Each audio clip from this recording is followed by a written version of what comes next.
por respeto a ellos, que empecemos a las 8.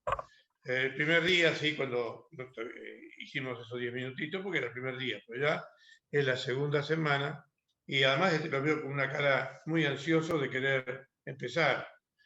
¿Quieren empezar ya repaso, chicos, o quieren esperar un poco más? Mira, todos dijeron sí. No, no rompan la pantalla, sí, sí. Bien, Bueno, entonces yo voy a poner, como te había puesto en el WhatsApp, Ariel, no sé si lo leíste, en esta primera parte aprovecho la ayuda técnica de mi hija, ponemos la parte de integración, vamos repasando rápidamente, vos me decís si ya lo viste, si lo que viste lo pasamos, hasta y la después 111. está bien, y después te dejo a vos al revés. Vos lo parás, vos pasás, seguís con Bueno, el repaso y así sucesivamente.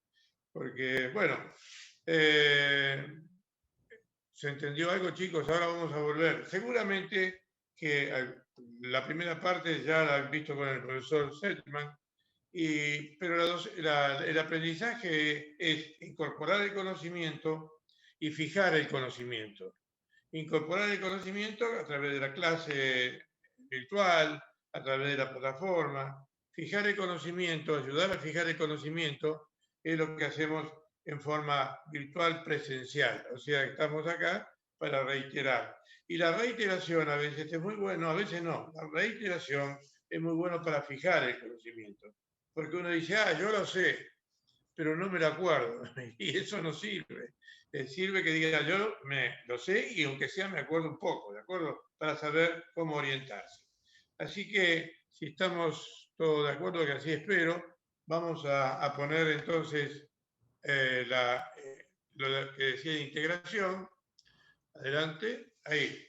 Y entonces, a ver, cuando hablamos de integración y de casos clínicos, esos casos clínicos queremos que sean como pacientes cuando estamos en el hospital.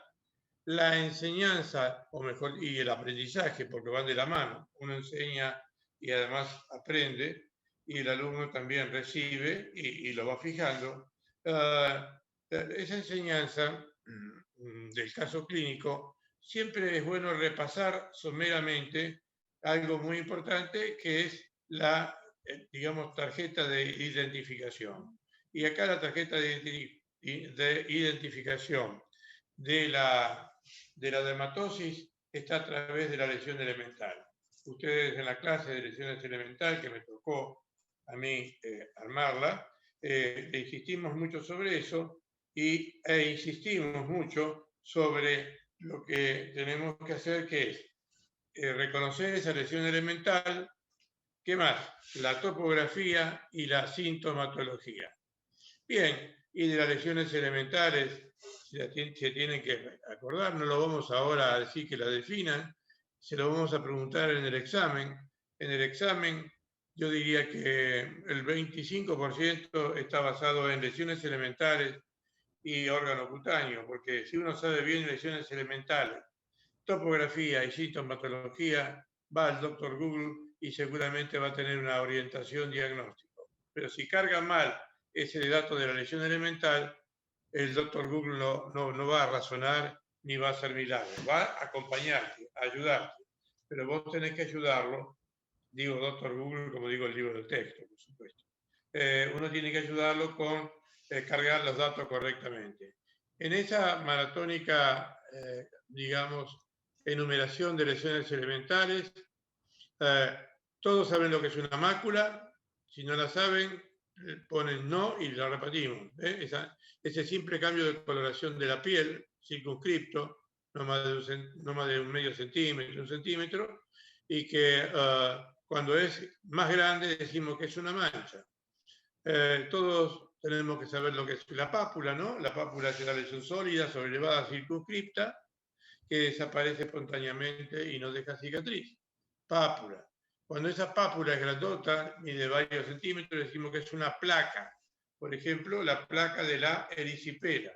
Y es muy claro eso, porque si yo le pongo en la historia clínica que el paciente viene por una placa, que es una sobrelevación relativamente indolada, flogósica, en miembro inferior, y que tiene dolor y fiebre, te va a decir erisipela hasta que se demuestre lo contrario, ¿de acuerdo? Obviamente que puede ser una trombosis venosa profunda, pero es claro y clave la placa de la erisipela, que aquí la tienen en la cara de esta paciente, porque las dos ubicaciones que tiene la erisipela son miembros inferiores y cara. ¿Por qué miembros inferiores y cara? Porque la erisipela requiere una puerta de entrada. ¿Y cuál es la puerta de entrada? La fisura. Está lastimadita ahí la piel y la fisura abrió la puerta para que una de las funciones del órgano cutáneo, que es precisamente la de protección, en este caso está desprotegida. Por ahí se mete, va por vía linfático y por eso es muy frecuente. En los pies, en las piernas, porque fisuras interdigitales muy frecuentes, ¿de acuerdo?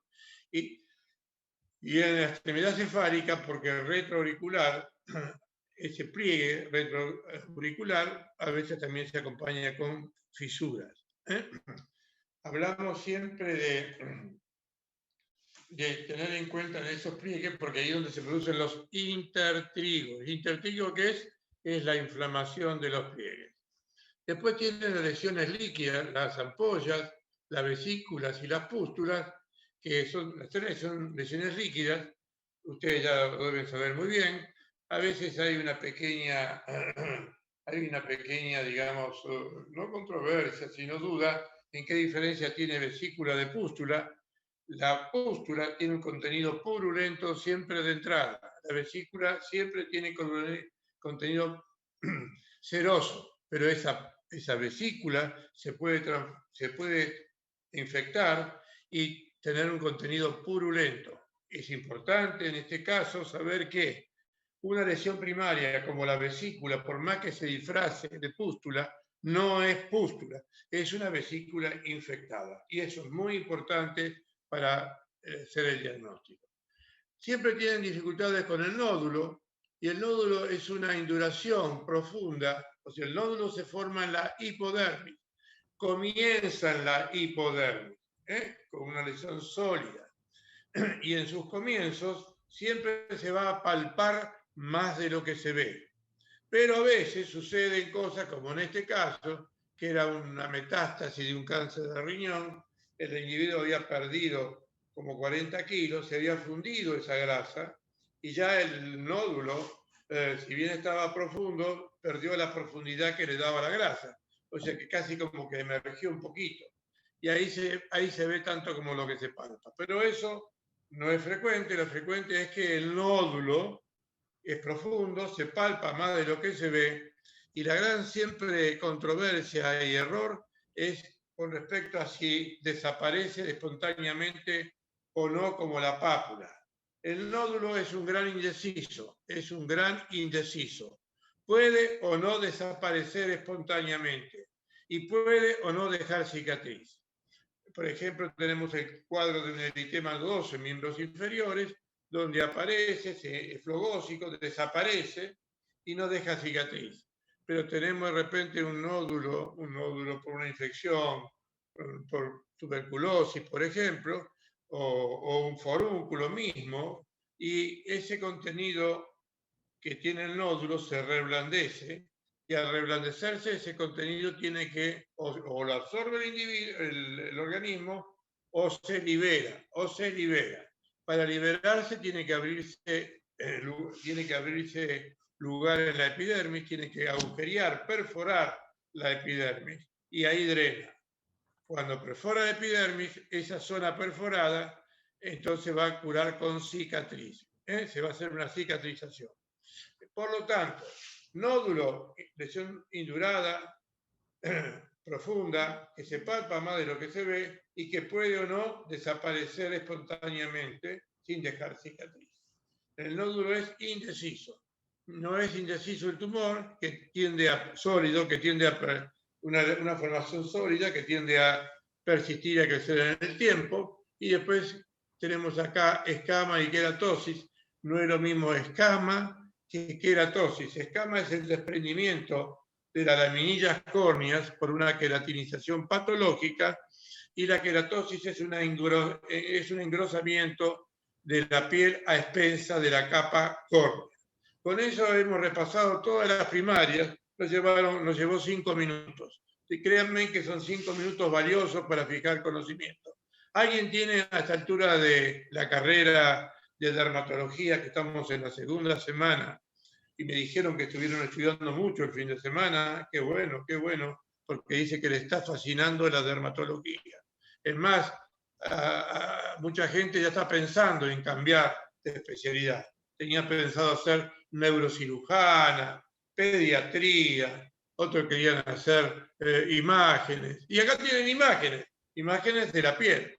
Es muy interesante eso. ¿Alguna pregunta sobre esto? ¿Les ayudó a fijar el conocimiento estas lesiones elementales? Paso, me pone la otra. Sí. ¿Estamos de acuerdo? ¿Todo bien? ¿Eh? ¿Sí o no? Doctor. Sí, doctor. ¿Qué pasa? Doctor, Sí. una consulta. Entonces, una vesícula que está infectada, decimos vesícula infectada, no es pústula. Muy bien, si esto lo aprendiste esta mañana, has empezado la semana, un día lunes, ya con un punto altamente positivo. Para vos y para nosotros que somos los docentes, ¿de acuerdo? Muy bien, muy bien. Bueno, felicitaciones, gracias, felicitaciones. Bien. ¿Alguna duda más? No. Vamos rápidamente a la secundaria, 5 minutos de repaso, y ya con esto tienen casi el 20% del examen ganado. Qué buen comienzo del lunes, que sea así, ¿eh? Hasta podíamos dar el examen final hoy y ya está, nos sacamos dermatología de encima. Bien. Sí. Las elementales secundarias son las que se forman sobre las primarias y las clásicas. Siempre vieron que hay personas que juegan, son medio hincha de Boca y medio hincha de River. El profesor Ariel Selman no es medio, él es totalmente hincha de Boca. Es bostero al máximo, ¿de acuerdo? Yo sí, yo soy medio hincha. ¿Y de qué soy medio hincha? Y medio hincha del que gana. Si pierde, ya no lo soy, no, mentira. No soy fanático del fútbol, así que si uno no es fanático en eso, simpatizante nada más. Simpatizo. ¿Soy fanático de qué equipo? De la dermatología. De eso soy fanático desde que nací, ¿de acuerdo? Desde que nací ya tenía dermatitis del pañal. A propósito la tenía, para aprender lo que era la dermatitis del pañal. Y tenía una costra láctea, que mi madre me ponía aceite para aflojarlo, para tener signos de dermatitis seborreica, y tenía cosas en la piel y disfrutaba de esas cosas que me pasaban en la piel. ¿De acuerdo? Bien. Después tenemos entonces lesiones secundarias como la costra, que es una desecación de una serosidad de sangre. Por empezar, ¿cuáles son las más propensas lesiones primarias que dan origen a costra? Las lesiones líquidas, vesícula, ampolla, pústula, ¿de acuerdo? Pero también una pérdida de sustancia superficial como la erosión o más profunda como la úlcera, también produce secreción que se seca y produce la costra. Es interesante esto de la costra, porque cuando vean cáncer de piel, van a ver el cáncer de piel más frecuente es el carcinoma vasocelular, y muchas veces, digamos, se presenta clínicamente con una costra en zona fotoexpuesta, ¿sí? Que se le cae y se le vuelve a formar, o se pone cremita y se le va, y se vuelve a formar. ¿Por qué se vuelve a formar? Porque la costra es secundaria en ese caso a una erosión o úlcera que le está provocando el carcinoma vasocelular. Por lo tanto, toda lesión que cursa con erosión o costra y no repara, tiene que hacer una investigación, quizás hasta una biopsia, para ver si no es un carcinoma, ¿de acuerdo? Y entonces de esas pérdidas de sustancia, hay una que en forma lineal, que es la fisura, otra que es como un plato plano, bien planito, que es la erosión que no pasa de la membrana basal, y otro que es un plato hondo que pasa la membrana basal y que esa se llama úlcera. Y la úlcera puede ser de origen infeccioso, puede ser autoprovocado, puede ser por tumores, etc. Bien. Después una cosita, profe, perdón, ¿sí? porque en la devolución de las preguntas de los chicos, la mayoría tenía errores de concepto en las respuestas de úlcera, así para repasarlo, para agregar alguna cosita más. Aparte que es profunda, es devolución crónica, no es una cosa aguda, salvo que sea una úlcera traumática, que se clavaron algo, pero no es en la evolución, creo que es importante aclararlo. Y lo de los ejemplos, porque muchos pusieron algunos otros, ¿sí? Pensar en tumores, no solamente la parte vascular, tumores y en enfermedades infecciosas, también como ejemplos de úlceras, por ejemplo, el pioderma gangrenoso. Muy bien. Y cuando uno ve una pérdida de sustancia que es profunda, ya se van a dar cuenta. La otra es como cuando uno se lastima con el zapato que se compró y le sacó ahí o una ampolla o le hizo una erosión directamente, o le hizo una ampolla primero y esa ampolla dio origen a una erosión, erosión secundaria, y eso da origen a costra también. Es muy importante lo que dijo el profesor Zetland, que cuando uno ve úlceras piensa solamente en algo vascular. Está bien pensar en eso, pero no es lo único. Puede ser infeccioso, puede ser, hoy dijimos, tumoral, y puede ser autoprovocado. Así que, así como están lo que se llaman escoriaciones, que son erosiones, supererosiones lineales, cuando uno ve una lesión muy lineal, o varias lesiones lineales, piensen siempre si no, eso no viene de afuera para adentro, o sea, si el individuo no se traumatiza o algo parecido, ¿de acuerdo? Bien, y entonces después tienen ahí una lesión elemental que tienen que practicar bien, y si tienen separados los dientes de arriba, un poquito separados, tengan cuidado cuando digan liquenificación. Liquenificación, porque le salpican gotitas de saliva por esa liquenificación. A ver, prueben, digan todos, liquenificación, vamos, ya. Liquenificación. ¿Vieron? Vamos a hacerlo de a uno. Yo voy a decir el nombre. Milena, rápido, liquenificación. Liquenificación. Santo Meira. Liquenificación. Lo dije mejor que antes, lo dijiste, Zabala. Menos mal. Y acá dice Mauricio, César. Liquefinación. ¿Qué dijiste? No lo encontrás en ningún lado. Es una nueva lesión elemental esa. Liquenificación, te damos una segunda oportunidad. A ver, diga. Liquefinación. ¿Cómo? Liquefinación. No. Vamos, vos seguime a mí. Dale.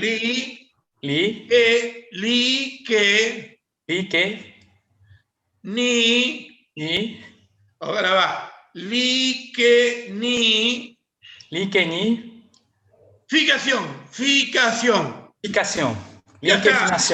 Ya está. Entonces viene el paciente y él le dice, usted tiene una ¿qué? Dice el paciente, no sé, liquenificación. Muy bien. ¿Y por qué se produce la liquenificación? Por el roce crónico o el rascado crónico, ¿de acuerdo? Y es un engrosamiento de la piel que tiene pigmentación, que tiene leve queratosis, ¿de acuerdo? Y no es infrecuente. Bueno, hemos repasado las lesiones secundarias, que es importante. Vamos ahora, y ahí orientame. Esto ya lo vieron, Ariel, ¿no? Sí. Bueno, entonces lo que tengo que hacer nada más es muestro la lesión y como ustedes ya lo vieron, digan solamente la lesión elemental. ¿Qué lesión elemental es? Una mácula. Muy bien. Una mácula.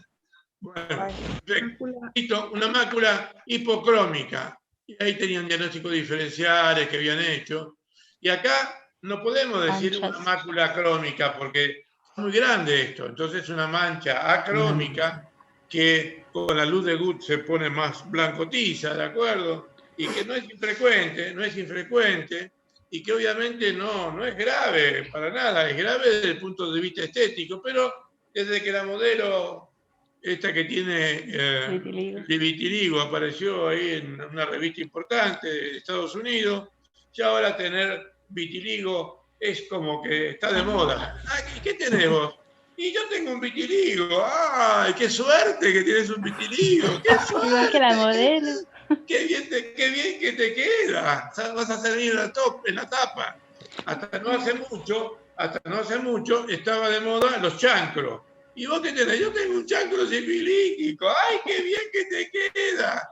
No, yo tengo un chancro Ducrey, un chancro que duele mucho, es otra cosa, ¿viste? Depende de la moda. Pero hoy tener vitiligo, ya por lo menos, ya la gente lo vio por la modelo y sabe que no contagia ni nada por el estilo. Vean ustedes, sí, porque el vitiligo puede estar a la vista o puede que no esté a la vista, digamos, normal, porque tiene ropa que lo tapa. Pero si uno tiene de repente, conoce a una persona y se da la circunstancia de que entra en la intimidad y apaga la luz, y encima cuando va a algunos lugares que tienen luz negra, ¿sí? Se pone eso de manifiesto, y uno dice, ¿qué tenés? ¿Qué es eso? Yo no sabía, ¿qué tenés acá?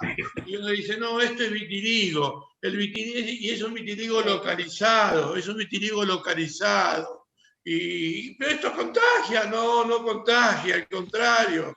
Es benigno, es muy bueno, a mí me gusta, me queda bien, no. Y se ponen ahí con el celular, la pareja, a buscar qué es vitiligo y diagnóstico diferencial, porque el diagnóstico diferencial de manchas hipocrómicas o acrómicas, por ahí tenemos ahí a la lepra. Che, ¿no tendrás una lepra ahí? Entonces me vas a contagiar. No tengo lepra porque yo siento todo, mirá, tocame, yo siento todo, ¿viste? ¡Ay, qué lindo que está! Bien. Todo esto así como para que lo fijen un poco. Disculpen, hoy estoy un poquito excitado. Es que yo miro, ya les dije, yo soy fanático de la dermatología. Veo las imágenes y les veo las fases a ustedes que disfrutan con la dermatología. La pasan bárbara, la pasan bomba con la dermatología. ¿La pasan bien o no la pasan bien con dermatología? Sí. Claro. Hoy tienen que decir sí por obligación. Cuando aprueben la materia, fuck you, ya no le va a importar ni medio. Pero bueno, por lo menos, si no te interesa, divertite, por lo menos con la dermatología. Bueno, entonces pitiliasis alba, la lepra, el vitiligo, pero lo más blanco ala, como dice la propaganda, es el vitiligo. Bastante rebelde para curar el vitiligo. Y recordar de eso las enfermedades asociadas, ¿de acuerdo? Enfermedades asociadas, sobre todo tiroidea. Seguimos. ¿Qué pasa, Caché? Ya va. Ahí vamos. Ahí. Acá le estaba mostrando este vitiligo, que es un vitiligo localizado, llamado metamédico también, que le cubre la mitad, una parte del labio superior y del bigote, ¿sí? Hay una forma generalizada y una forma localizada. Hay un artista argentino de música rockera ahí, muy particular él, y muy obviamente tiene en su haber, es una persona muy, digamos así, idónea y ha aportado mucho a lo que es el rock y ese tipo de música. ¿Cómo se llama? Es una pregunta de examen. ¿Cómo se llama el músico y cantante argentino que tiene un vitiligo metamédico? ¿Cómo se llama? Charly García. Muy bien, Charly García. ¿Ves? Otro ejemplo más. El tipo tiene un vitiligo. El tipo tiene un vitiligo. Y para él le ayuda hasta en su profesión, porque tener ese medio bigote blanco ahí le queda bárbaro y él lo usa como cosa positiva. No lo usa como negativa. Lo usa. Lo tiene que usar, pero no hace ningún esfuerzo en tapárselo, al contrario. Muy bien. Bueno, otra cosa, no todo lo blanco es vitiligo, pero vean que hay cosas diagnósticos diferenciales, como en este caso, donde no es acrómico, es hipocrómico, no es un blanco importante, ¿de acuerdo? Entre ellos, esto es muy frecuente, lo que se llama pitiliasis versicolor, que es un honguito ¿sí? Que no es contagioso, se requiere una predisposición, como es esto de la pitidiasis alba, que es como una eczemita que tienen pacientes alérgicos, y ahí no toma bien color, porque la piel está es como una especie de pared que tiene humedad. No toma bien la pintura porque no está seca, ¿de acuerdo? Y ahí le pasa lo mismo. Por ejemplo. Pitidiasis alba o eczematide, que se llama. Seguimos pasando rápido, por favor. Y bueno, ante una mancha hipocrómica, ¿sí? Adquirida, y más si está en zona endémica, tomarle siempre sensibilidad, la sensibilidad termoagésica, para ver si no es una lepra. Bien. Todo lo opuesto ahora. Aquello era una mancha hipercrómica y esto es una mancha hipocrómica y esto es una mancha hipercrómica. Yo pongo mancha hipercrómica, pongo mujer, mancha hipercrómica en mejillas, en el bozo, y en la frente, que no se ve acá, pero tiene en la frente. ¿Qué me dice el doctor Google rápidamente que puede ser esto? Melasma. Pero perfecto. ¿Y por qué destacamos que mujer? Porque obviamente tiene el melasma, está condicionado. Primero por el tipo de piel que tiene, ¿sí? Segundo por la parte hormonal, que ya sea por anticonceptivo o por el embarazo, en persona predispuesta, estimula la melanogénesis. ¿Cuáles son los estímulos de la melanogénesis? El principal, el más frecuente, es la radiación ultravioleta. La radiación ultravioleta. Y la piel se pigmenta ante la radiación ultravioleta no con fenómenos estéticos, sino con fenómenos de protegerse a sí mismo. ¿Y de proteger qué cosa de la piel? Los núcleos de los queratinocitos. Hacen como una especie de sombrilla. ¿Alcanza? No alcanza porque no todos venimos de fábrica con la capacidad de producir pigmento suficiente como para proteger lo más noble de la célula, que es el núcleo, ¿de acuerdo? Es el núcleo. Perfecto. Melasma, ya lo saben, cuando ve una paciente así. Hombres pueden tener melasma, sí, pueden tener porque hepatopatías, tiroideopatías también favorecen la aparición del melasma. Seguimos rápidamente. Esto lo vemos con la luz de Guth. Las lesiones pigmentadas, las lesiones, digamos, la discromía, ya sea hipocrómicas o hipercrómicas, usamos esa luz de Guth que nos ayuda un poquito complementariamente a confirmar la patología. Bien, seguimos, melasma ya no. Ahí tenemos melasma, tenemos un hombre con melasma. No es un melasma tan negro el que tiene en el bozo, son bigotes eso. Por ahí dice, qué melasma negro, tiene bigotes también. Sí. Bien, esa es la ventaja del hombre, que si tiene melasma en el bozo, se deja los bigotes y lo disimula. Lo importante en el melasma, que el paciente viene o la paciente viene con esa piel que se le está pigmentando y no va precedida de inflamación ninguna. No tuvo un eczema y después dejó la pigmentación. No tuvo un lupus sistémico y después le quedó la pigmentación. Y eso no es melasma, eso es pigmentación postinflamatoria. Melasma es esa pigmentación primaria, sin antecedente de ningún tipo de inflamación. Sin antecedente. Melasma es un tema muy frecuente, por eso que ustedes tienen que saber algo del melasma, porque uno tiene que saber temas, ya sea por la frecuencia o por la trascendencia. Sí. Bueno, esto ya lo vieron, así que disculpen que se los muestre, pero repaso. ¿Qué tiene este paciente? ¿Tiene una mácula? ¿Tiene mácula? Sí. No, estamos para una ¿No ve que está sobrelevado? Tiene relieve. Ninguna mácula tiene relieve. Algo que tenga relieve, como en este caso, podemos decir que es una pápula, ¿no? Esta de aquí. Esta ya es un poco más grande. Si no es una pápula, es una placa. Placa, que va y viene en horas, porque es por edema esto. Placa o pápulas pruriginosas, ¿sí? Es muy frecuente consulta de la guardia. ¿Y cómo se llama esas pápulas pruriginosas que aparecen y desaparecen en hora? Que pueden tomar también la mucosa bucal, hinchar el labio. ¿Cómo se llama eso? Ese cuadro clínico.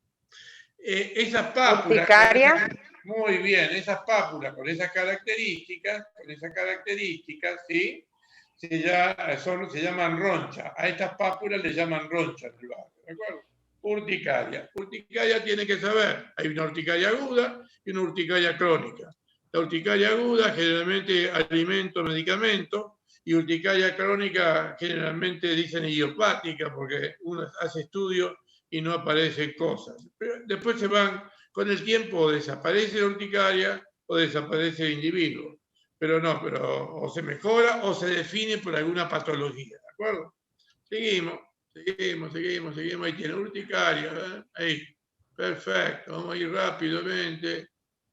Bueno, aquí habían dicho, esta es una lesión estas son pápulas, eritematoviolaceas con unas estrías en la superficie, que le llaman estrías de Wisham, y que pica bastante, y que compromete la piel, sí, y las mucosas y las vaneras.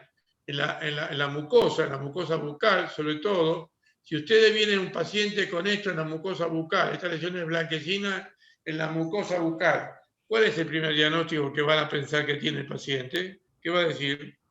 Leucoplasia, ¿no? Muy bien, estuviste bien, pero esta leucoqueratosis, si la mirás bien, no es una placa blanca pareja.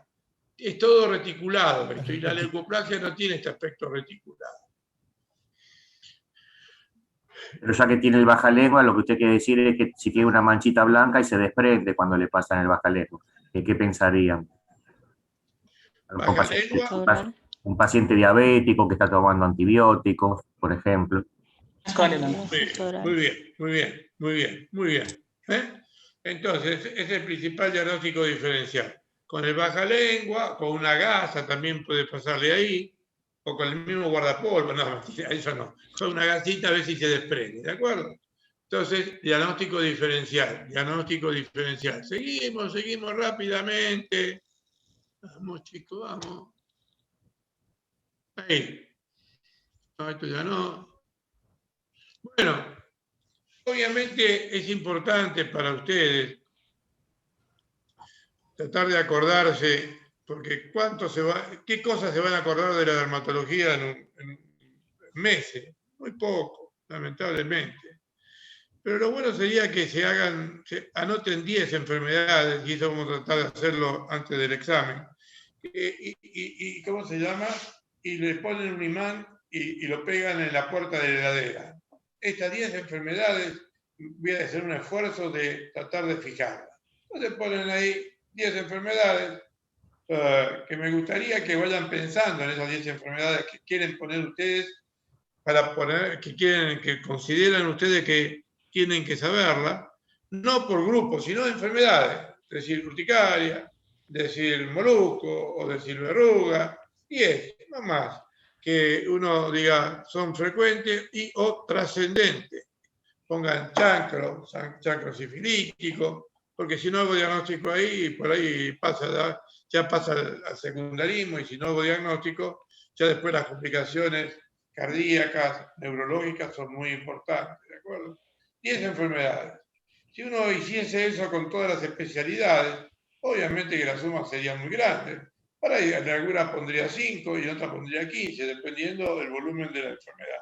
Y lo ponen ahí como cartelitos, que no es que es eso lo único que tengo que saber. Eso es lo que no tengo que tratar de no olvidarme, si es posible, ¿no? Y eso sería bárbaro, porque en ese caso entonces fijaría más el conocimiento y estaría más preparado. Dentro de las enfermedades de la piel, ¿por qué consulta al paciente habitualmente? Primero, en enfermedades de la piel consulta por lo estético. No tenía nada y me apareció este grano o me apareció tal cosa. Eso lo trae a la consulta siempre, ¿de acuerdo?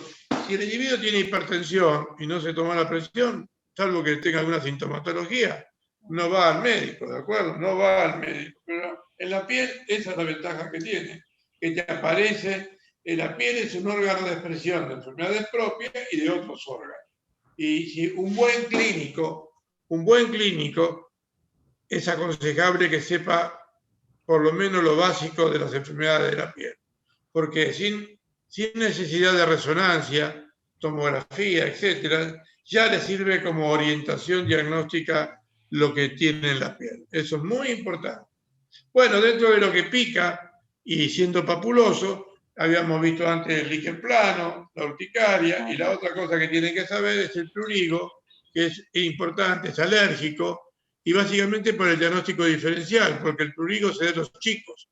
Y una lesión que pica, que como tiene pápula, pero tiene una pequeña vesiculita en la cúspide de esa pápula, por eso que ustedes van a ver estas costras, por un lado. Entonces esto puede decir, uno puede pensar que habrá habido vesículas acá, y sí, pero chiquita, lo que hubo pápula.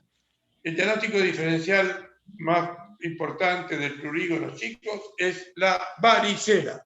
Y la varicela es una enfermedad infecciosa.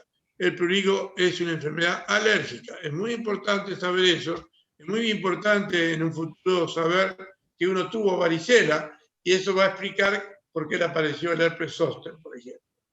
Seguimos. Bueno, esto era lo del líquen plano. Líquen plano, entonces, es una dermatosis papulosa, pruriginosa, que ama los epitelios, ama los epitelios y los mata, los destruye. Cuando afecta la uña, destruye la uña. Cuando afecta el cuero cabelludo o cualquier otra área pilosa, produce una alopecia cicatrizante, ¿de acuerdo? Es importante entonces el líquen plano saberlo, no por el líquen plano en sí, sino que simula otras enfermedades. Bien. Una cosita para recordar, la picazón es cuando afecta la piel, pero cuando afecta mucosa o submucosa, el líquen plano es asintomático. No es que la lesión de la boca le va a picar o la de la zona genital, habitualmente son asintomáticas. Volviendo al prurito, acá tenemos este chico, ¿sí? Con estas lesiones pápulo-costrosa, y bueno, un diagnóstico diferencial es con varicela. Léanlo de eso y van a ver que se sabe, lo pueden ver. Esto lo vamos a dejar.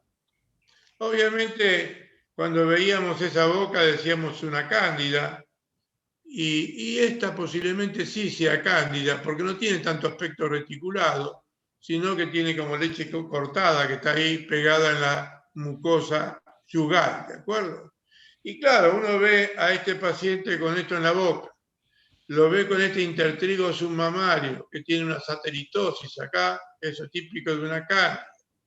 Y después ve que tiene en el pene una balanitis, y una balanitis crónica que no mejora, tenéis que pensar, ¿no será una diabetes? Y un paciente ¿no será una candidiasis en un paciente diabético? Se dice que en el hombre, el pene es el termómetro, en el hombre diabético, el pene es el termómetro de cómo está su diabetes. Cuando se descompensa, aparece la gran oportunista que es la cándida, ¿de acuerdo? Por los diagnósticos diferenciales. Pero no se marean demasiado, vamos a tratar de no enloquecernos. Vamos ahí, integración, ¿qué más hemos visto?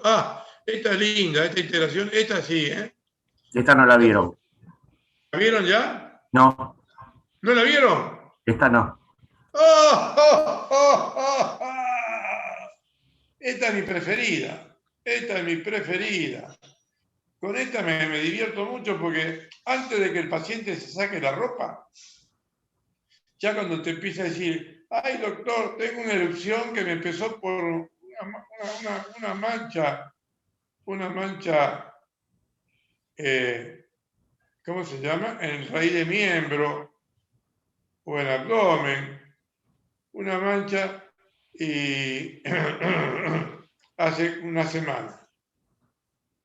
O sea, de la raíz de miembro para arriba.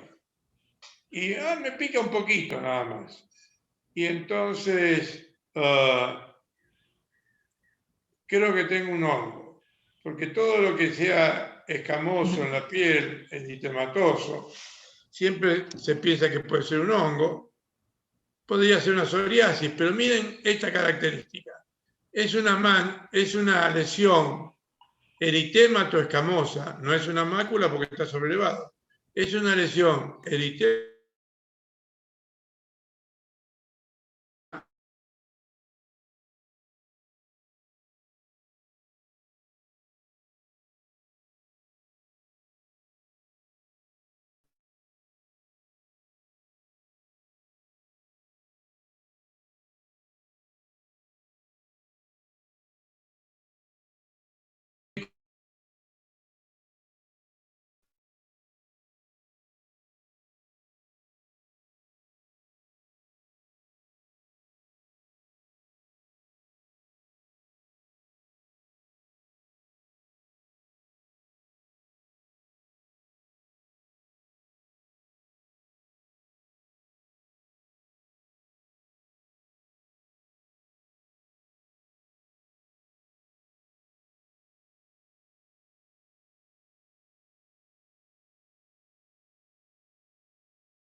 importantes, dermatofisias importantes.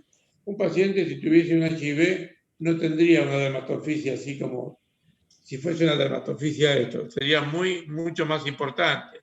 Igual que una psoriasis de la uña.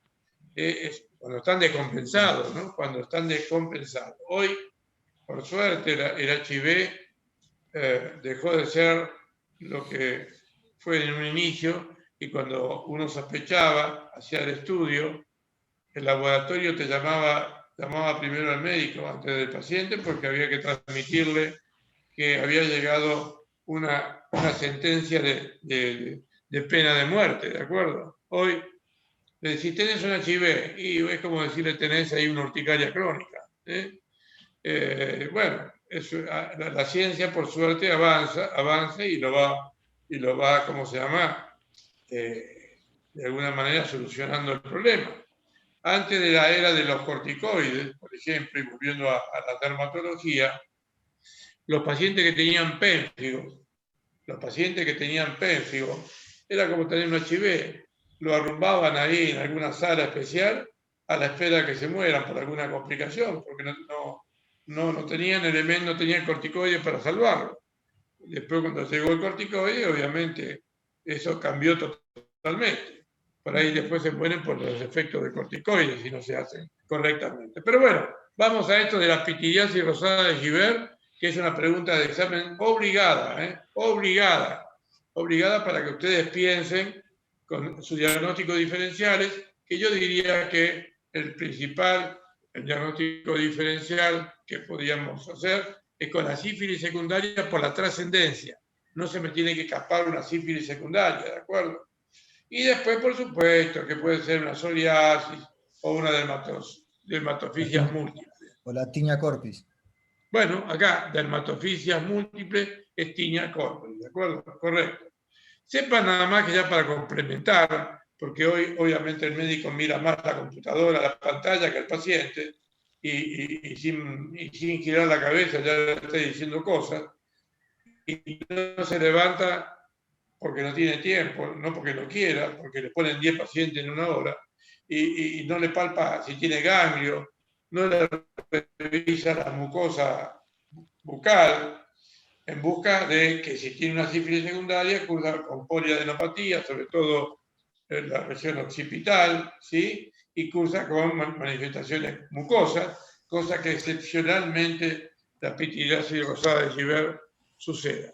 Por eso que le damos este tema para hacer los diagnósticos diferenciales. ¿Algo, Seltman, aquí que quieras aportar? No, es raro ver lo que tienen en esa imagen en conjunto la placa madre, ahí tienen otro ejemplo de placa, con las placas hijas. Habitualmente aparece, como dijo el profesor Alevato, primero viene solitaria y muchas veces el paciente no la percibe, porque a lo mejor lo puede tener en la espalda, no lo ve, como habitualmente esto no pica, entonces pasa desapercibido, pero siempre tenerlo presente como diagnóstico diferencial y pensarlo siempre. Entonces nos acordábamos de esta mancha, de esta placa, perdón, eritema escamosa, con esta característica, y es bueno cuando vemos... y la placa madre es la primera, es la más grande, que después van sucedidas por otras lesiones que son más chicas y tienen este aspecto oval, no son bien redonditas, son oval. En la espalda se la llama como un árbol de Navidad, siguen las metámeras ahí. Entonces, ese eritema, y sucedido por la escama que nos llega al borde, eso es bastante evocativo de una pityriasis rosada de Gibert. Vean ustedes esta otra placa. Esta placa eritematoescamosa ya cambia la cosa. Acá es una placa inflamatoria, incluso tiene pústulas en la parte periférica, con pústulas, ¿sí? Esto es una dermatofisia. Esto es una dermatofisia. Porque esas pústulas, obviamente, es una reacción del organismo ante un agente como es un dermatofito. Y depende de qué dermatofito sea, si es geófilo, si es humano o si es de gato o lo que sea, será más antigénico y será más inflamatorio que otro. Así que este es un diagnóstico diferencial. Muy bien, seguimos. La otra diagnóstico diferencial, como decía acá la alumna que va a cursarla varias veces la dermatología, le gusta, compromiso de palmas y plantas. Cuando uno ve a un paciente con estas lesiones en las palmas y en las plantas, tiene que pensar que puede ser una sífilis hasta que se demuestre lo contrario. Y si ese paciente refiere que se le había lastimado hace un mes atrás con el cierre del pantalón o con los brackets de su pareja, y entonces lo relacionó con eso, y lo digo esto porque son relatos cotidianos, relatos cotidianos. Bueno, la gente relaciona eso porque fue lo que se acuerda, pero esto no tiene nada que ver con el cierre del pantalón ni con nada de eso. Esto es una erosión, es una pérdida superficial, indurada, ¿sí? Que obviamente es una de las ubicaciones preferenciales del chancro sifilítico. Generalmente no vemos el chancro y el secundarismo, como pasa con la pityriasis rosada de Givert. Vemos primero la erosión y que dura 20, de la sífilis, ¿no? Que dura 20 días o un poco más, y que el organismo te da todo ese tiempo para que vos pienses que tiene una sífilis. Si no aprovechás ese momento, el chancro desaparece, y desaparece sin penicilina, después desaparece espontáneamente de la mucosa, como estaba en este caso, pero sigue en sangre, sí, sigue en sangre, y hay una sífilis serológica, y después pasa a un secundarismo, y te da otro mes más de chance. Si no lo pensaste, ya después las consecuencias son mucho más graves. Bien, entonces acá tenemos un ejemplo de sífilis secundaria, como diagnóstico diferencial de lo que habíamos visto antes. Psoriasis en gota puede ser también, pero eso después lo va a explicar más el doctor Sedman, el experto. A ver, y hablando de experto, explíquele usted, doctor Sedman, que tiene este paciente. Esta ya la vieron, si quieren la volvemos a repasar, pero nos tienen que describir entonces, los invito a que activen la cámara y el micrófono, aquel que todavía no la tiene activada, cómo describen las lesiones que tiene este paciente. Es una lesión eritomatoescamosa en ambas extremidades flexoras y... ¿Flexora o extensora? Extensora, perdón. Extensora. Agustín, una pregunta. Cuando decís lesión, ¿las lesiones tienen nombre? Sí, porque si bueno, decís, ¿cómo sería esta lesión? La lesión primaria sería Es. el eritema. Está sobrelevado esto, ¿te parece? Es una mancha, entonces. Sí, es una Es una placa. placa. Perdón, la placa es sobrelevada.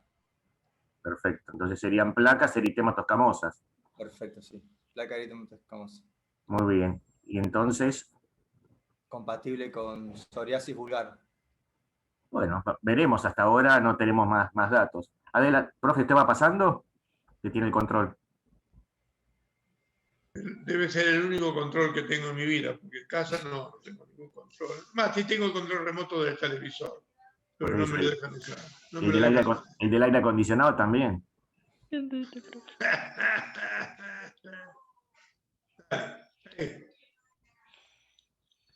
Bueno, esto es importante entonces para ver siempre que tengan a un paciente. Lo primero que hay que hacer, porque el paciente a veces les muestra una sola región del cuerpo, es el examen físico completo. Entonces, pedirle al paciente y explicar el motivo por el cual tienen que revisar, porque a lo mejor vino por esa lesión y se encuentran con otra cosa. A veces se encuentran con un tumor o una lesión preneoplásica. Por eso es fundamental siempre al paciente, porque como dijo antes el profesor Levato, la piel se ve y está al alcance de cualquier ojo. Entonces, hacer un examen físico completo, porque eso le va a permitir encontrar lesiones y establecer diagnósticos posibles, probables y diferenciales. Y bueno, este paciente tiene además en otras superficies extensoras como las rodillas, en el cuero cabelludo en la nuca, esas placas que repasan el límite de implantación pilosa. Siempre revisar la región lumbosacra o interglútea, si tienen dudas diagnósticas, este es un santuario de la psoriasis y les va a permitir ver lesiones. Y bueno, la psoriasis no solamente compromete piel, sino compromete faneras, las uñas, el cuero cabelludo, mucosas. Y bueno, ahí se ve una anicolisis y un pitting, y a veces el paciente viene por las uñas, y uno ve una uña con ese aspecto y no piensa en psoriasis, y piensa en una micosis, pero ahí se ve un puntillado, se ve una anicolisis. Bueno, es uno de los diagnósticos a tener en cuenta, siempre revisar. Y cuando ya ven ese eritema, el compromiso de las uñas, hay un entumecimiento a nivel de las manos, hay un dolor a nivel lumbar o el tendón de Aquiles, bueno, piensen que ese paciente, además de tener un compromiso cutáneo, ya tiene un compromiso articular. Es importante siempre con estos pacientes trabajar en conjunto con el reumatólogo, el clínico, y bueno, a ver si tiene sobrepeso, colesterol alto, etcétera, hipertensión, diabetes, para manejarlo en conjunto, porque su psoriasis va a seguir progresando y si no mejoramos esa parte metabólica, vamos a ir para atrás con el paciente. Pero eso es muy característico, estas placas con ese color blanco nacarado, a veces se ve algunas lesiones más erosivas o lesiones sangrantes, bueno, como se ve en la rodilla o parte en el cuero cabelludo o en la región lumbosacra. Bueno, eso es muy sugestivo de psoriasis dentro de las eritematosis.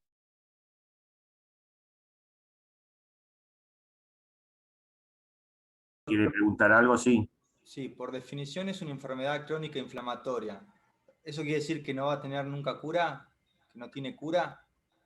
Te lo va a dar la evolución de la enfermedad, no que sea crónica. Todas las enfermedades crónicas habitualmente tienen esto, periodos de brote, periodos de remisión, pero la mayoría de estas enfermedades no tienen cura, ¿sí? Acompañar con el tratamiento, mejorar la calidad de vida, y bueno, hay pacientes que con las medicaciones tienen un 50, 60, 70, 80, 90% de mejoría, a veces se limpian y están 1, 2, 3 años sin lesiones, y bueno, a veces les puede llamar a eso cura parcial. Pero nunca a un paciente le diga lo que usted tiene no tiene cura, porque el paciente se va a tirar de un puente bajo un colectivo, ¿sí? Ustedes tenés que decirle al paciente que es una enfermedad crónica y que vas a hacer todo lo posible para las mejores medicaciones, para poder acompañarlos para que esté mejor.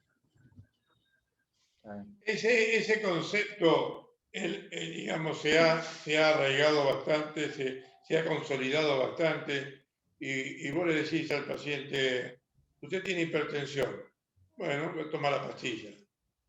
Y sabe que tiene que tomar la pastilla. Yo hace 20 años que tomo una pastillita porque tengo una hipertensión, por suerte leve, y con eso se controla. No se me ocurriría dejarla de tomar. Pero vos le decís psoriasis, ¡oh, esto no se cura! Y sí, pero se controla. Lo que ha avanzado hoy la medicina terapéutica de muchas enfermedades, y en particular de psoriasis, que con los biológicos, que no son necesarios en todos los casos, porque sigue medicaciones de hace mucho tiempo, que uno la usa, siguen teniendo vigencia en el tiempo. No quiere decir que lo último sea lo mejor para ese paciente. Hay que ver el paciente y seguirlo. Por lo tanto, eso de que toda enfermedad inflamatoria, donde el tratamiento que uno está haciendo es de alguna manera sintomático de tener esa inflamación, a veces uno busca algunos factores o cofactores, ¿sí? Foco séptico, etcétera, que corrigiendo eso, bueno, hay menor proceso inflamatorio.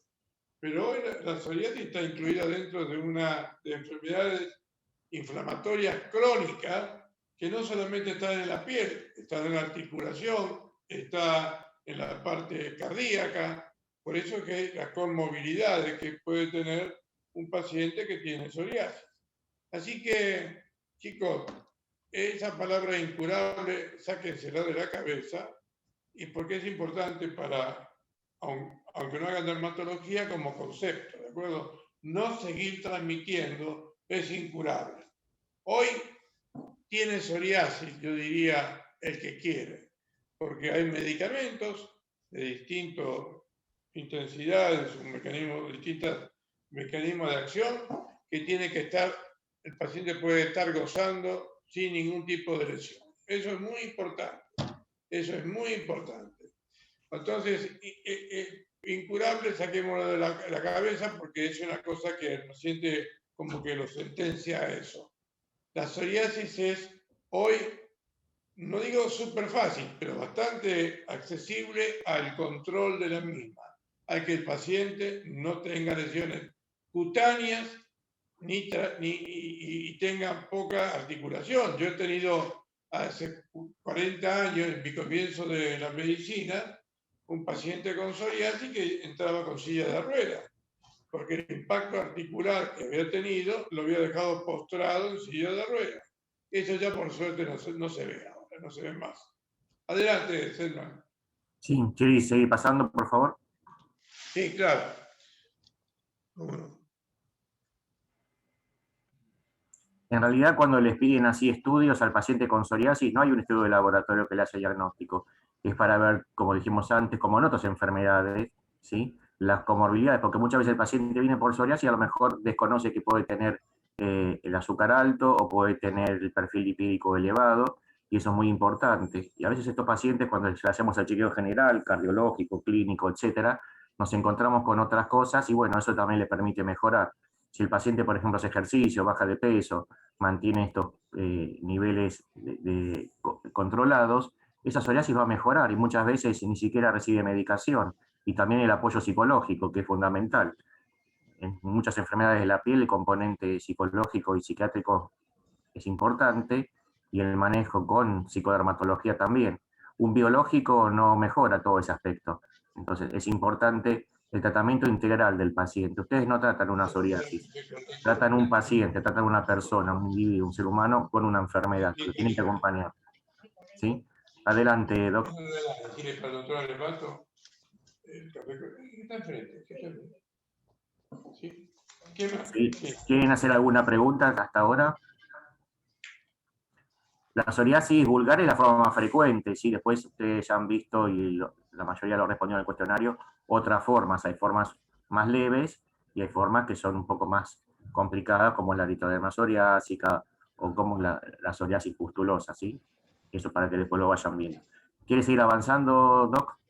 Sí, yo obedezco tus órdenes. Vos tenés el control. No, yo le pido, el control lo tiene, porque está compartiendo usted. Bueno, y acá lo que están viendo es a su izquierda con esas lesiones, tal vez no tan descamativas, de aspecto así en gotas, en un adolescente, bueno, una forma más leve, una psoriasis en gota, que esta está vinculada, y si me preguntan al paciente si una semana, 10 antes no tuvo algún proceso de vías aéreas superiores, y lo que están viendo a la derecha no van a ver eritema o escama más que nada, sobre esa base eritematosa van a ver un paciente lleno de pústulas, con fiebre, mal estado general, y uno ve un paciente en esas condiciones y piensa en un cuadro infeccioso. Bueno, son pústulas asépticas y esto es una variedad de psoriasis pustulosa generalizada. A veces el paciente suspende por su cuenta la medicación que está haciendo o recibe un corticoide de depósito porque pensó que eso lo iba a aliviar y en vez de mejorar el cuadro termina evolucionando a esta forma que es una forma a veces complicada para el paciente.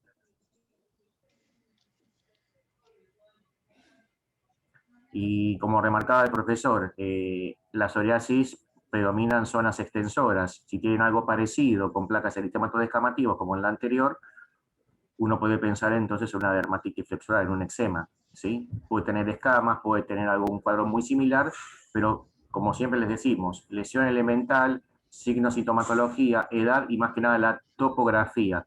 La topografía, que muchas dermatosis tienen predilección por ciertos sitios del cuerpo, les va a ayudar a ustedes, frente a una lesión elemental, primaria, secundaria o combinada, establecer diagnósticos, ¿sí? Esto parece algo psoriasiforme, sin embargo, es un eczema por contacto.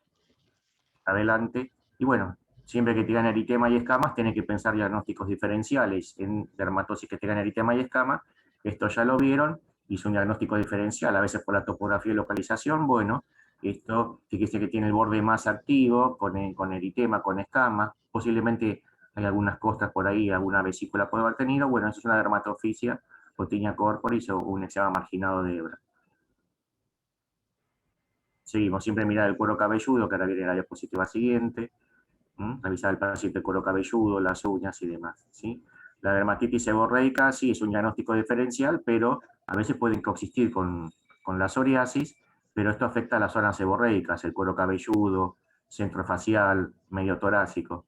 Y acá las escamas son más delgaditas, de un color amarillo anaranjado, frente a ese blanco nacarado de la psoriasis. Pero pueden coexistir. Habitualmente la psoriasis respeta la cara, pero se puede acompañar pacientes con dermatitis seborreica y se llama sebopsoriasis. Pero si tienen algo parecido en la cara, lo que tienen que pensar es una dermatitis seborreica. Y si esto es muy, muy intenso, es un marcador también, como enfermedad dermatológica, de un VIH, un paciente con inmunodepresión o con SIDA enfermedad.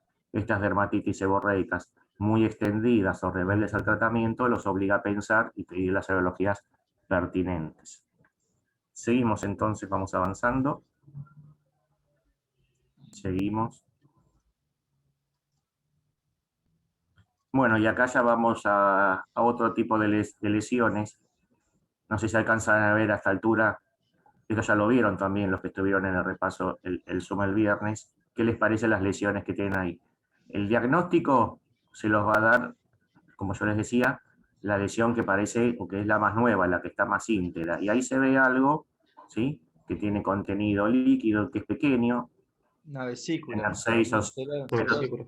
pero tiene 6, fíjate el tamaño del resto, más o menos para poder comparar, y sí, no todo lo que tenga líquido es una vesícula, esto tiene 7 milímetros, 6 milímetros, 8 milímetros, si bien hay lesiones más pequeñitas, pero son muy, muy firmes, muy, muy tensas, están sobre una base eritematosa y se ven otro tipo de lesiones. A ver, que hable otro que no sea siempre mío. A ver, Pehuel. ¿Una ampolla puede ser? Una ampolla. Son varias, o sea, ahí se ven, porque dice cómo describe esta lesión. En realidad la pregunta está mal formulada porque tiene más de una lesión, pero esto es toda la evolución de la misma. Son ampollas Y pequeñas, costras. hay erosiones, hay Sí. costras, hay una base eritematosa y puede haber algo de descamación, ¿sí? Pero lo que le va a hacer a ustedes el diagnóstico es justamente la lesión primaria, la que está intacta. Una ampolla. Si bien se ve una base eritematosa, se ven ampollas pequeñas, están agrupaditas, ¿sí? Ahí abajo se ven donde está esa intacta, al lado hay unas más chiquititas, y claro, el resto se han destechado, se han erosionado y cubierto de una costra, ¿sí? Entonces, eso es un cuadro pseudopolimórfico, pero tienen ampollas, ¿sí?, pequeñas, ¿sí? Recuerden que la vesícula y la ampolla, clínicamente la diferencia es por el tamaño. Si tiene menos de 5 milímetros, esa lesión de contenido líquido, seroso, es una vesícula, si lo supera es una ampolla, entre otros conceptos, ¿no? El mecanismo de formación y demás tiene que ver la vesícula superficial a nivel de la epidermis, la ampolla puede estar en la epidermis o en la unión dermoepidérmica o en la dermis, entonces no es siempre superficial. Y obviamente si ahí dijeron que se ven algunas erosiones, costras, y yo les diría que si le está picando mucho y se está lastimando, se ven algunas escoriaciones, ¿sí? Entonces vayan pensando en una persona joven, ¿sí?, que tiene este tipo de lesiones. Vemos que es una mujer, eso también les va a ayudar a hacer el diagnóstico. Entonces, ¿qué piensan con eso? Mientras el doctor pasa a la próxima diapositiva. Ampollas con un prurito muy, muy intenso.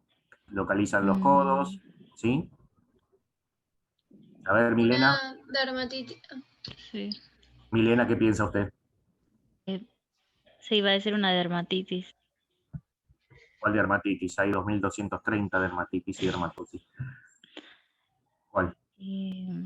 Mujer joven, ampollas, prurito intenso. Atópica.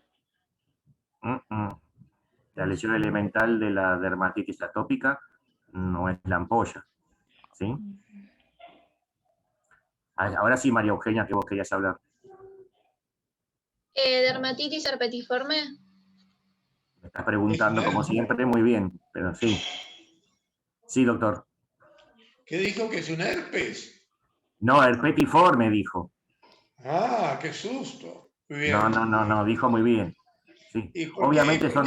¿Y por qué será que dijo, por qué será que se llama herpetiforme? Porque las ampollas son chiquitas y tienden a como agruparse, así como en rosetas, por eso de lo de herpetiforme. Quiere emular como un herpes simple, ¿no? Pero no, como dice el doctor Selman, no son vesículas, son ampollas. Y si uno pone eso, ampolla, el herpes, la lesión elemental del herpes es la vesícula, no es ampolla. Adelante. Y lo otro es que, fíjense, tienen en la zona de los codos, y entonces es bilateral, es simétrica, entonces ahí ya descartaría, salvo que sea un herpes generalizado, que no es lo más frecuente. Siempre piensen en lo más frecuente, después empiecen con las excepciones, pero lo más frecuente es eso. Y un prurito intenso, así que seguimos entonces. Sigo. Sí, profesor. Le dejo el control, así por lo menos va a tener un ratito más manteniendo el control. Obviamente, si alguno pensó en una sarna porque le picaban y hacen una escarificación de las lesiones, no van a encontrar nada. El sitio diagnóstico del SAM en este caso fue negativo, pero habitualmente lo que podían encontrar en esa ampolla intacta sería la presencia de neutrófilos. Eso a veces los puedo orientar, ¿sí? Bueno, si pensaran en un atópico, le dio la IgE normal, aunque muchos atópicos pueden tenerlo, pero es una paciente que tiene una anemia, un elemento más para pensar justamente en enfermedad celíaca.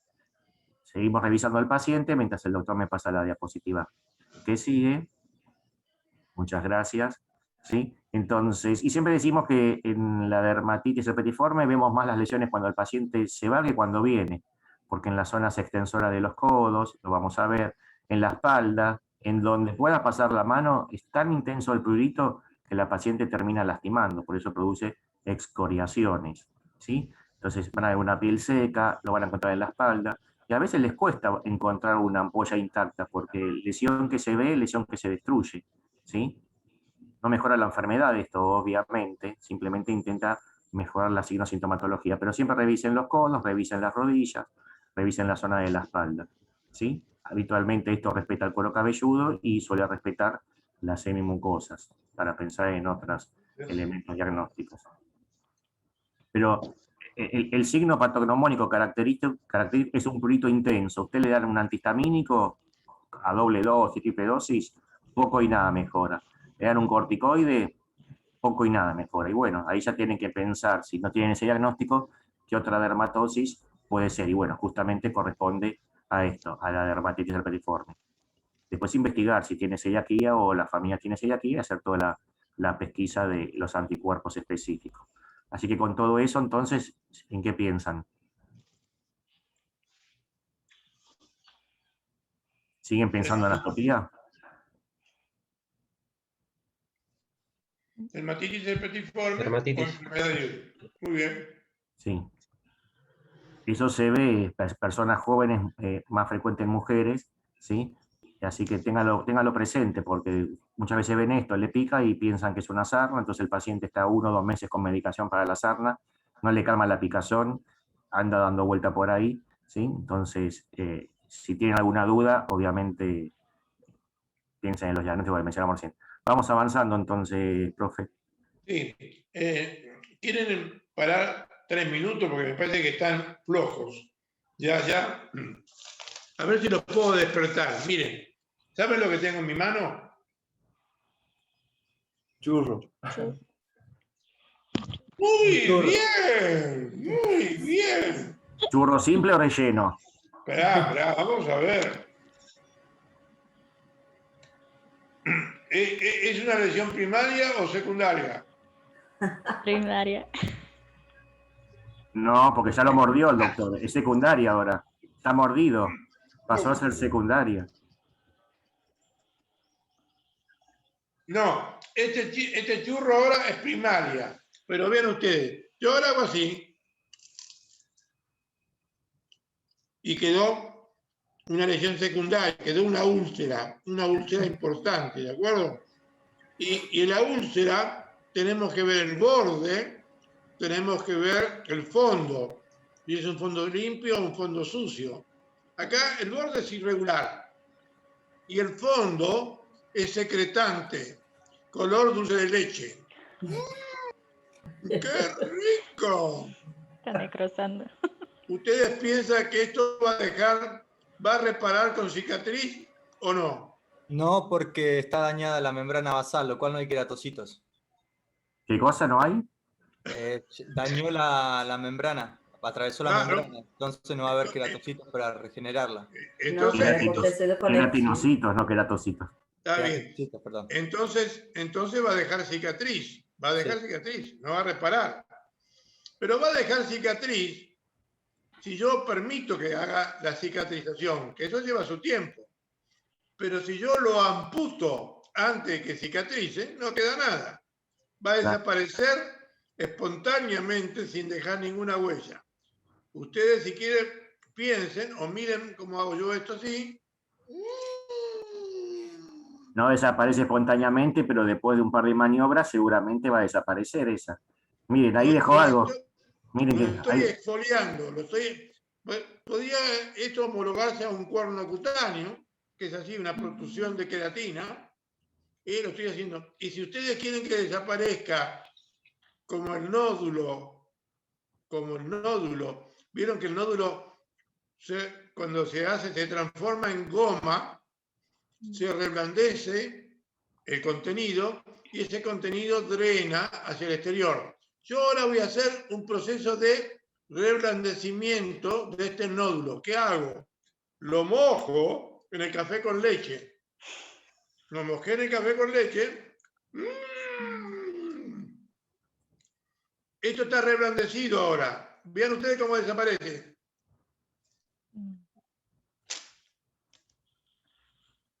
Nada, no quedó nada. Sí. Listo. Entonces se curó, doctor. No. No quedó No te voy a lesión, curar así que nunca. es para Agustín entonces, que se cura. Mirá, empezó con una lesión traumática, parecía que supuraba algo, que tenía contenido, terminó drenando, evacuando y desapareciendo, mirá. Y no dejó cicatriz, ni rastro dejó. Y-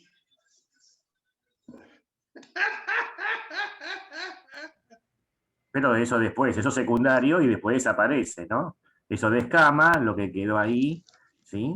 Hace una descamación ahora bien superficial, medio furfurácea porque es apenas perceptible y ya te digo que desapareció, mirá, ya no quedó nada.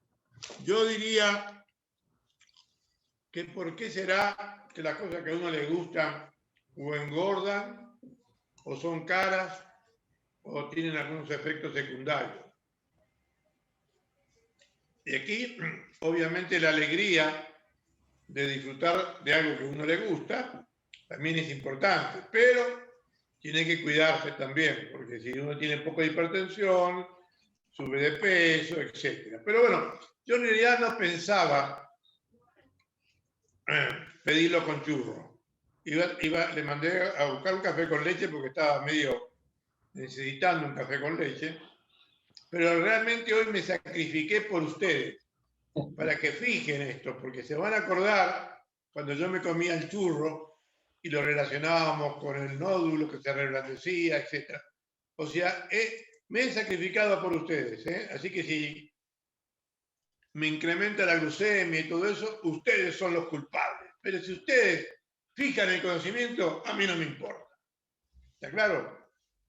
Y además, quería un poquito hacer un pequeño descanso, porque cuando uno lleva una hora, a nosotros nos apasiona la dermatología, pero a ustedes les embola en general, y ustedes quieren terminar rápido, y encima, después de 41 horas sin parar, es como cuando uno iba a Europa y iba a 4 países de Europa y contrataba ahí un tour y vos veías como el tipo te explicaba la catedral y yo decía esto, aquello.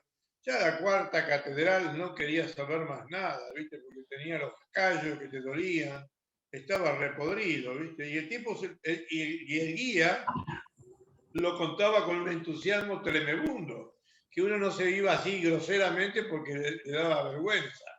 Pero bueno, ustedes sepan disculpar que seamos tan así, pongamos tanto énfasis en esto, porque nos gusta. Pero por sobre todas las cosas, esta cruzada está con tiempo acotado, porque ya a partir del jueves, no laborable, por motivos obvios y conocidos, pero bueno, con el doctor Selman pensamos cómo podemos hacer para ayudarlos.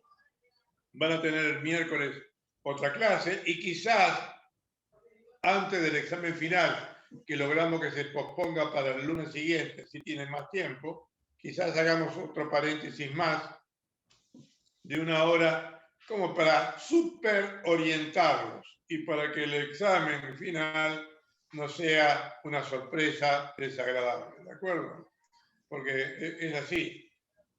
Lo virtual nos ha ayudado a paliar este conflicto que nos trajo, entre otros, la pandemia.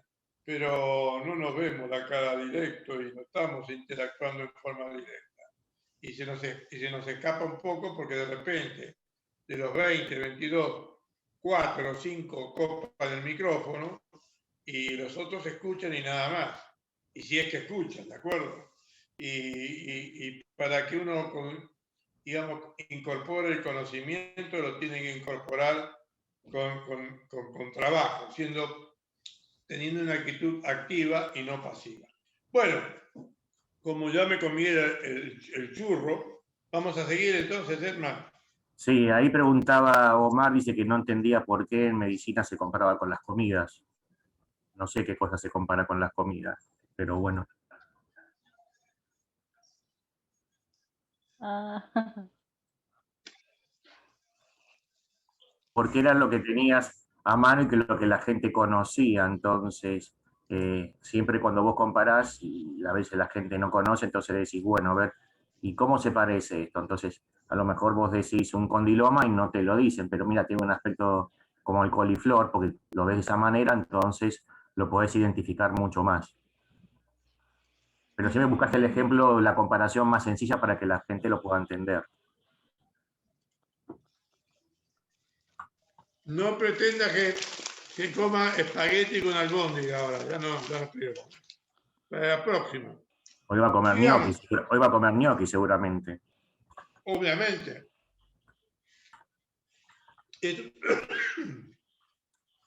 Es una tradición que hacemos en casa. Todos los 29 ponemos ahí $1000 debajo del brazo, del plato. Ahora creo que quedan $50, porque se han gastado el resto, ¿de acuerdo? Pero, bueno, seguro que obviamente no tiene nada que ver eso, pero primero que me gustan los ñoquis, ¿sí? Así que es una buena excusa que una vez por mes comamos ñoquis. Y segunda, por ahí uno siempre se ilusiona. Es como el efecto placebo de los medicamentos, ¿de acuerdo? Uno le dice, tomate esto que te es bueno para dormir. Y qué bien, cómo pude dormir. El efecto placebo. ¿Eh? Uno si se levanta a la mañana con ondas positivas, obviamente seguro tendrá más chance en pasar un buen día. Y si ya a la mañana se escucha la televisión, escucha todo, y dice, uy, pasa esto, pasa lo otro, y seguro que eso no es bueno. Hay que tratar de levantarse con una sonrisa, aunque uno diga, no tengo mucho motivo. Mire, el hecho solamente de despertarse y estar sano ya es el gran motivo para decir lo que creemos, gracias a Dios. El resto pasa, se va acomodando. Si no me pude comprar el último iPhone, o tengo el auto tal o cual, eso es secundario. Lo importante es que uno despierte en la mañana y si de repente tiene la suerte de tener una ventana que puede ver el verde, o escuchar algunos pajaritos o algo así, o caminar un poquito, eso ya es para festejarlo. Sigamos ahora con la dermatología, basta, sigamos. Bueno, lo invito entonces a seguir pasando las diapositivas. Claro, ahora con el dedo con dulce de leche van a pasar más rápido, dale. Bueno, acá ya quedamos con el diagnóstico, así que adelante, vamos avanzando, así pueden ver pacientes. Sí, obviamente cuando tienen eso y el estudio que uno tiene que hacer en este caso, aparte de la serología que figura ahí, y en toda enfermedad ampollar de origen inmunológico, la inmunofluorescencia, en este caso, lo que les va a dar es a nivel de la papila dérmica ese depósito de la IgA granular, ¿no es cierto? Seguimos entonces, vamos avanzando. Esto ya lo hemos visto. Bueno, acá es una mujer que tiene 76 años, hipotiroidea, hipertensa, medicada para ambas condiciones. Refiere que hace 5 meses le pica todo el cuerpo, pero que hace una semana le aparecieron unas lesiones que les va a mostrar ahora el doctor en la piel y que ustedes nos van a decir de qué se trata. Esto también ya lo han visto. ¿Qué les parece como lesión elemental que predomina ahí? A ver, vamos a preguntar. Que participen todos. A ver, Omar, Shaday, Mauro, María Eugenia, Yaló, Rachel, Enrique, Katia, Florencia, Laura, Delfina, Brendon, Enrique. No quiero que hagan allá afuera. Le mandan una foto por el WhatsApp, reciben una foto y le dicen buenos días, tengo esto hace 5 días y la abuela no da más de la picazón. ¿En qué piensan entonces? ¿Qué lesiones elementales ven ahí? Lesiones ampollares. Ajá, solamente ampollas tensas que están colocando acá, pero si miran bien en la imagen van a ver que están sobre piel sana, tiene ahí algo coloradito en la base. sí, hay eritema. Entonces ven ampollas grandes, tensas, algunas... Flácidas, ¿no? Ya está. ¿Cómo? Flácidas, ampollas flácidas. Mira, la única flácida podría llegar a ser esa porque está evacuando el contenido, pero son tensas. Esto tenés que pincharlo para que se rompa, si no, no. La mayoría tienen los colores, parecen uvas blancas y uvas coloradas.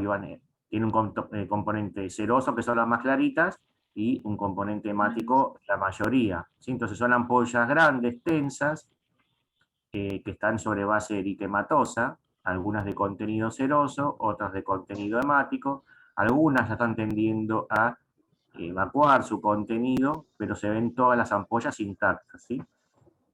Seguimos entonces. ¿Y en qué piensan? Por la edad de la paciente, el tipo de ampolla y por la localización. Estas son las raíces de los muslos, ¿sí? Pénfigo. Pénfigo de ampollar. Yo escuché pénfigo por ahí. ¿Alguien dijo pénfigo? Y alguien dijo pénfigo, pero bueno. Yo escuché mal, bueno, se le escapó. Pero bueno, claro, pénfigo, lo que no era pénfigo y se parecía, penfigoide, en vez de decir penfigotoide o penfiforme, acá le pusieron penfigoide porque era similar. Adelante entonces. Pero obviamente pueden pensar en eso, en un penfigoide ampollar. Adelante, profesor, si quiere seguir pasándome las imágenes.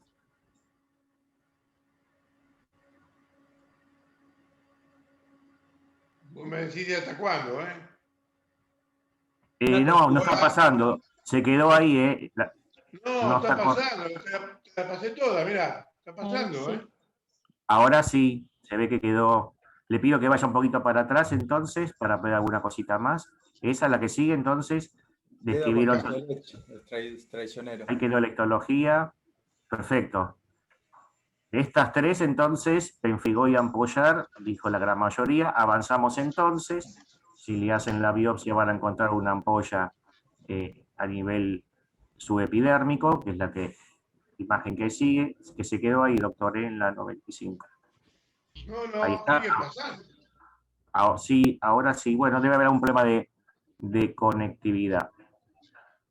Y obviamente el diagnóstico lo hace la inmunofluorescencia, ¿sí? Con ese depósito de IgG y de C3 a lo largo de la zona de la membrana basal.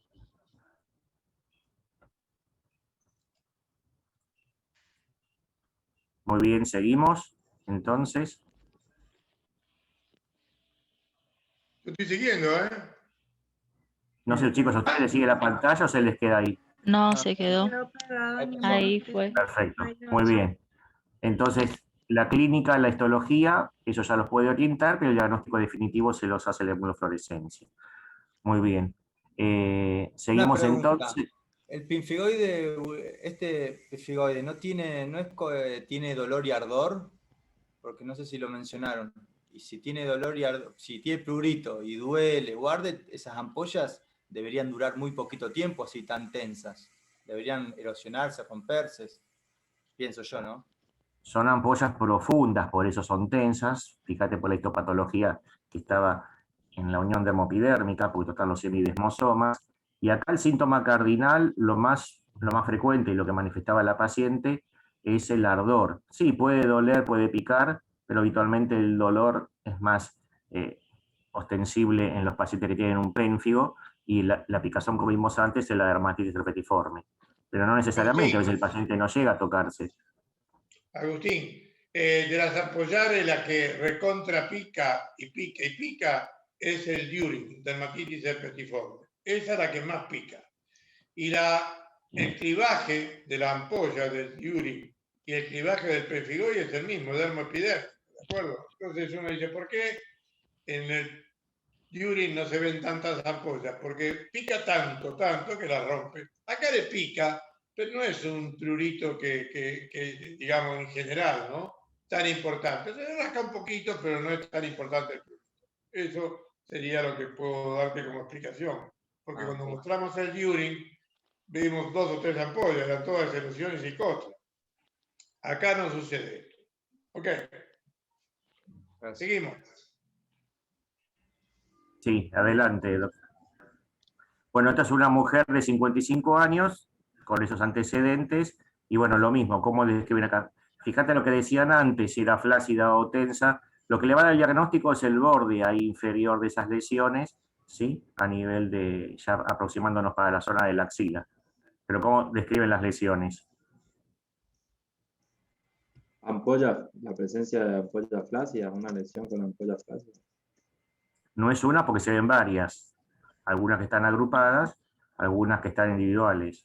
Ampollas destechadas, se ven erosiones, se ven costras, se ve algo de descamación por ahí. ¿Sí? Seguimos entonces.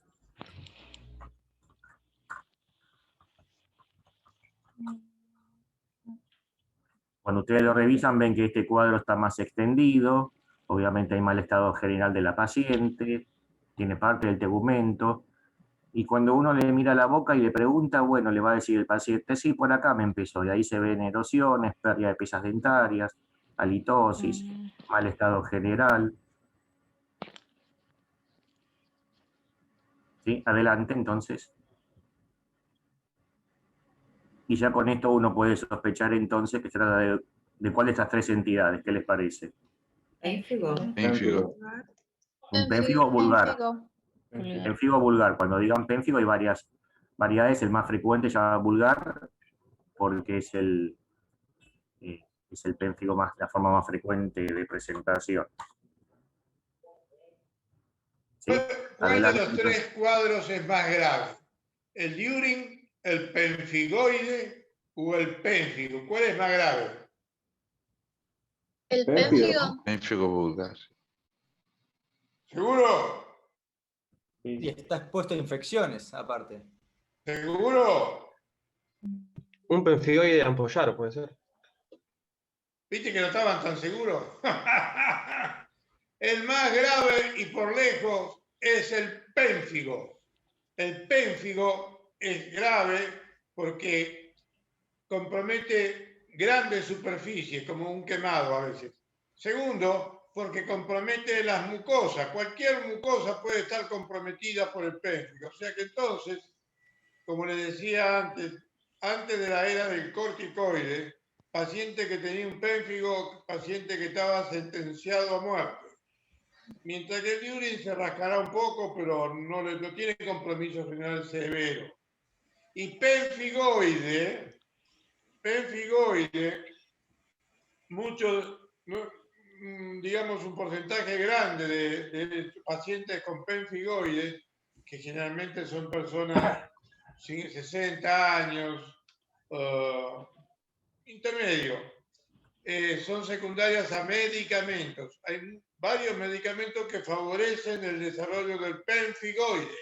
Por lo tanto, si uno, digamos, puntualiza ese medicamento, lo cambia y evoluciona también muy bien.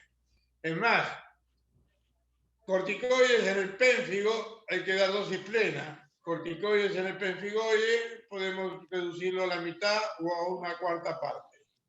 O sea, como cosa general, ¿de acuerdo? O sea, cuando uno ve ampollas y gente mayor, pénfigoides piensa.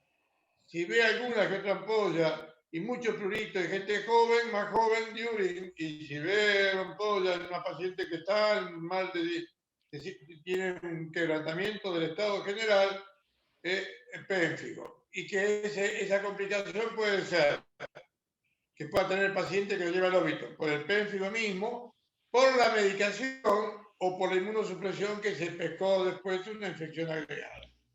Seguimos. Perfecto, vamos avanzando entonces. La histología es característico y esto, recuerden, para fijarle el concepto, que el problema está acá en los desmosomas. Entonces, en piel sana, cuando le hacen la inmunofluorescencia, se ve el depósito de inmunoglobulina GS3, entre otras, eso es lo más frecuente, y las imágenes en panal de abeja o panal de avispa. Eso es el diagnóstico. Siempre la inmunofluorescencia es la que hace el diagnóstico de estas enfermedades. Lo demás les permite sospecharlo, ¿sí? Adelante, vamos pasando, vamos avanzando. Seguimos avanzando, entonces.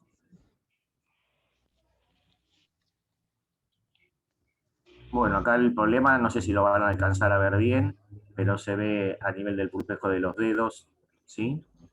No sé si van a poder describirlas. Pero el dedo más grande es a lo mejor el que les puede servir para poder ver lesiones.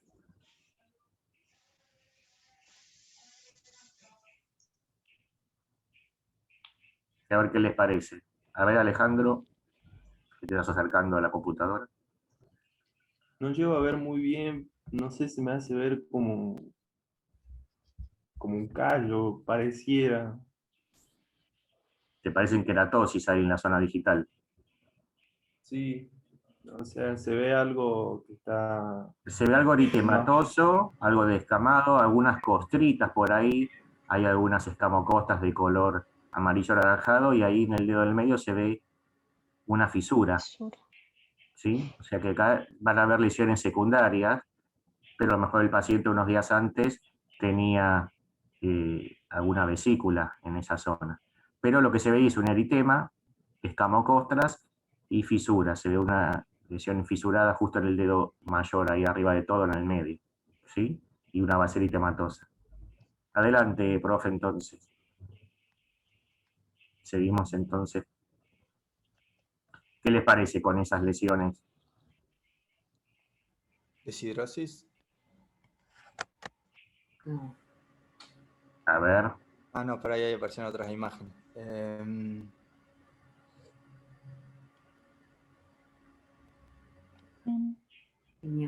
Tenemos acá. ¿No es como una tiña manu? ¿Qué tiene algo? No sé, a ver, vamos a ir viendo. La tiña manum tendría que tener un componente más descamativo. Que dice que está en la zona de pulpejo de los dedos y demás. A ver, vamos a seguir avanzando porque no son buenas las fotos que están viendo acá. Es en una sola mano.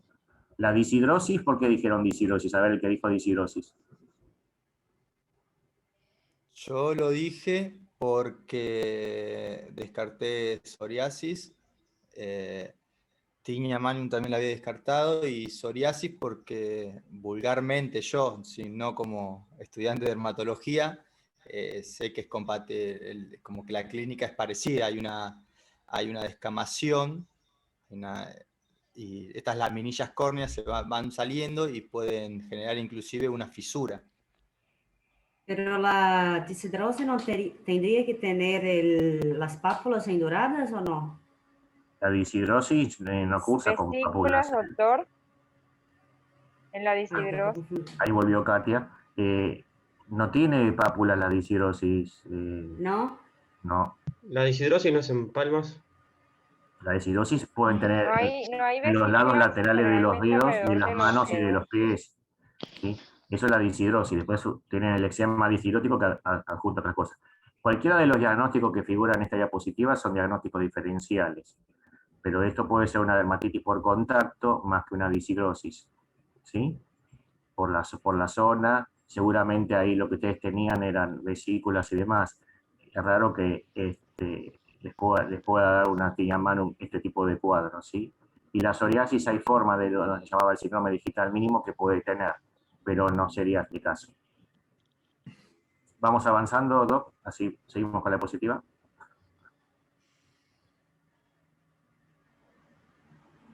Y bueno, pensaron en una dermatitis por contacto, más que nada por los antecedentes del paciente. Trabajaba, creo que en limpieza y en cocina, y se le hacen las pruebas epicutáneas y les dio positivo para un par de activos, ¿sí? Siempre cuando se ofrece una dermatitis por contacto, ¿sí? Es importante realizar las pruebas epicutáneas para poder saber cuál es ese contactante y poder eliminarlo, porque si no, esto se va a seguir produciendo. Pero cuando tienen un cuadro con prurito, eritema, vesículas, y tienen que sospechar más que nada por la colización. La disidrosis, para el que había mencionado, habitualmente lo van a ver en las caras laterales de los dedos, y esto está predominando en los dedos a nivel palmar. Entonces muchas veces la topografía, frente a las lesiones elementales que mencionamos antes, pueden ayudarlos al diagnóstico. Pero ¿Sí? doctor, ¿dónde están las vesículas ahí en esta imagen? Y usted sabe que las lesiones primarias evolucionan y acá no las ves porque ya pasaron un par de días, pero ves costras. ¿Se acuerda que yo les mencioné costras ahí en la zona de los dedos? Entonces vos podés suponer que esa costra es el producto secundario al desecado de una lesión de contenido líquido. Entonces, no las ves porque el tiempo evolutivo no te las permite verlas, pero vos podés inferir por la lesión que quedó, la lesión secundaria, que hubo algo que tuvo líquido. ¿Se entiende? Sí. El paciente viene y pasaron un par de días, entonces muchas veces las lesiones primarias no las ves las secundarias y vos tenés que sospechar. Ahí está el juego del médico, con el interrogatorio, examinar bien, buscar alguna lesión intacta, la lesión más reciente, para poder pensar de que, cualquiera de estas entidades, ¿no? Adelante. Si el paciente le dice, tengo esto y amanecí con esto, no le crean porque eso no amanece uno, esto lleva un tiempo, ¿sí? En este caso fue una dermatitis por contacto alérgica porque, bueno, era una instrumentadora esta paciente. Y entonces creo que le había dado al níquel y no sé qué otra cosa más, y bueno, ahí se pudo descubrir.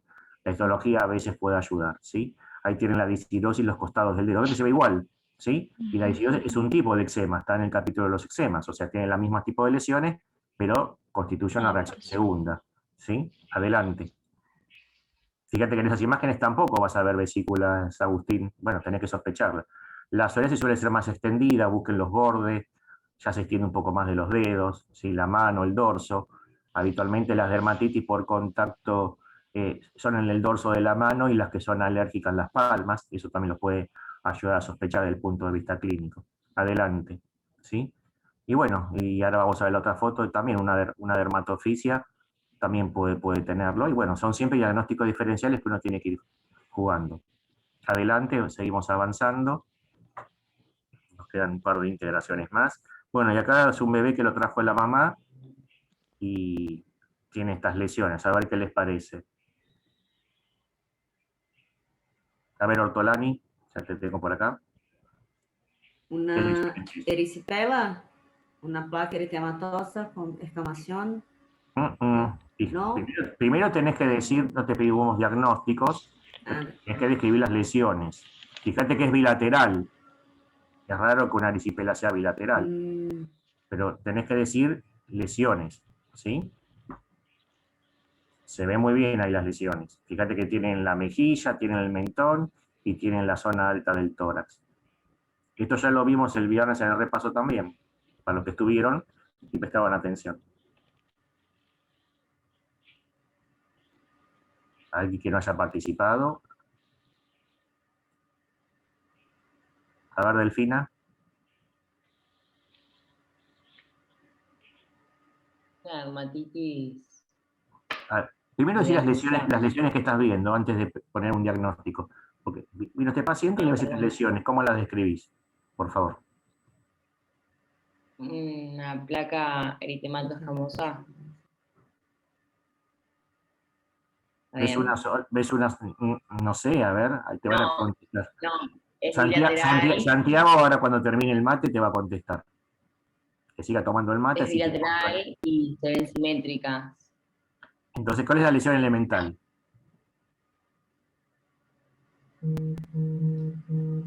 Está sobrelevado eso. Una eritematosa son placas. Son placas eritematosas y en el centro se ven algunas vesículas intactas, sí, apenitas, no son las que predominan, y se ven más que nada costras. Es una placa eritematocostrosa, ¿sí? Bilateral. Respeta el surco nasogeniano y está en la zona saliente de la carita. Fíjate que respeta acá el surco nasogeniano, respeta la región peribucal, lo tiene en el mentón, ¿sí? Lo tiene en el cuellito, ¿sí? Entonces, como decía Agustín, ¿y dónde están las vesículas? Y una o dos por ahí se ven, ya tiene un par de días esto, entonces la vesícula, ustedes vieron los eczemas que tiene una fase aguda, que es eritematoveziculosa, y que a los pocos días esas vesículas ya se distechan y empiezan a aparecer las costras, esa es la fase subaguda, y después a la semana, 15 días, ya empieza a descamar eso, entonces es la fase crónica de los eczemas, ya sea para eczema atópico o eczema por contacto, todos tienen las mismas fases de evolución, lo que varía son el contexto de cada uno de ellos, ¿sí? Pero acá se ven algunas escamocostras, ¿sí? Y sobre esa base eritematosa está esto elevado, ¿sí? Entonces son placas. ¿Estamos, Delfina? No sé si Santiago está de acuerdo. Sí, perfecto. Sí, doctor, estoy de acuerdo. Ya tomó el mate, no sé si era con churros o con qué, pero bueno. No, solo. Solito, bueno, los churros vienen después. Adelante, entonces, seguimos, profesor. ¿Sí? Entonces te dice que la familia tiene antecedente de asma y alergia, ¿sí? Entonces, ¿cuál de estos diagnósticos piensan? A ver. La dermatitis atópica. Dermatitis atópica. Atópica. ¿Por qué piensan que son atópicos y no seborreicos? Por los antecedentes de atopía. Primero por la clínica del paciente, porque los antecedentes pueden ser dispersos, ¿sí? Un impétigo, ¿por qué no puede ser esto?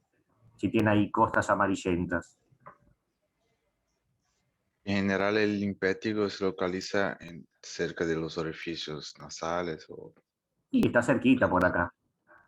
El atópico Sí, se pero puede puede infectar, ser. así que... ¿sí? Estamos diciendo, la impresión diagnóstica, estos 4... Dermatitis seborreica, lo único que tiene a favor de la dermatitis seborreica es que es un niño que tiene 3 meses. Habitualmente la dermatitis seborreica aparece del nacimiento y los primeros 6 meses, y la atópica a partir de los 6 meses. Este es un niño. Y la dermatitis seborreica suele ser medio facial, ¿sí? Pero se veían costas lácteas, de que uno descartaría el cuarto diagnóstico, pero cualquiera de los otros Puede ser impétigo. pueden ser diagnósticos, ¿sí? Más que prurigo, porque a veces un eczema atópico se puede impetiginizar o se puede infectar. Si acá dice impetiginización, que es una infección agregada, bueno, podría ser, pero no lo es esto, ¿sí? Y el impétigo tiene ampollas, y acá no se ve nada compatible con alguna lesión ampollar, porque son todas chiquititas las lesiones secundarias, y sí con una dermatitis atópica. Vamos avanzando entonces, profe.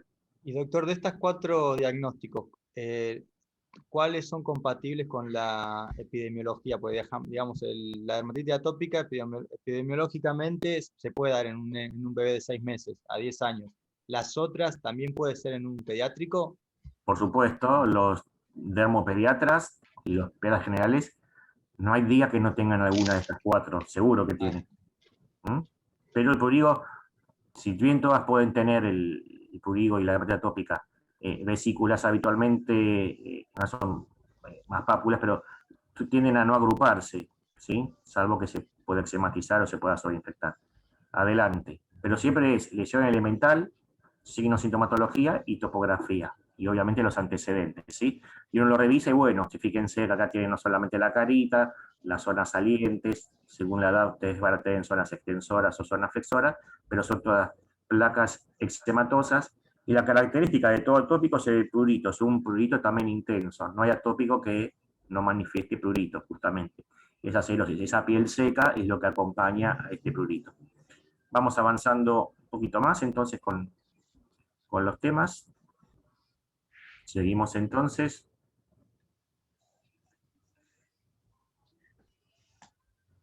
Sí, los antecedentes aportan, pero puede tener un tercio de los pacientes que no.